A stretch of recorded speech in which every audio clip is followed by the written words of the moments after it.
ज़्यादतियूं कंदड़ जवाबदारनि खे गिरफ़्तार करियो। सरफराज़ और जे जवाबदारनि खे गिरफ़्तार करियो।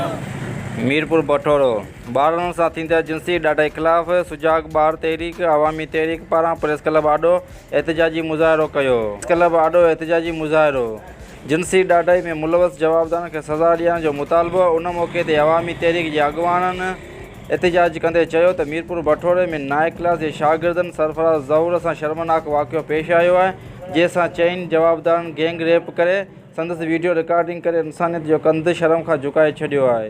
ॿिए तरफ़ ठड़ी मीरवा में 6 जमात जे शागिर्द शाहज़ेब लारक सां उस्ताद कलीमुल्लाह लाखो पारां ॾाढाई करे संदसि वीडियो रिकॉर्डिंग करे सोशल मीडिया ते वायरल कई। गुलामुल्लाह शहर में 6 क्लास जे ॿार सां जिंसी ॾाढाई कई वई। हिननि चयो त अहिड़ा वाक़िआ सॼी सिंध में तेज़ी सां वधी रहिया आहिनि।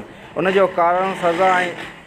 जो कारण सज़ा ऐं जज़ा जो अमल न हुअण करे जवाबदारनि खे बोतारनि जी सरपरस्ती हासिल हुअण करे उहो मुतासिर दुर खे दरका ऐं दाबा ॾियो राजूनी फ़ैसिला करे जवाबदारनि खे बचायो छॾीनि।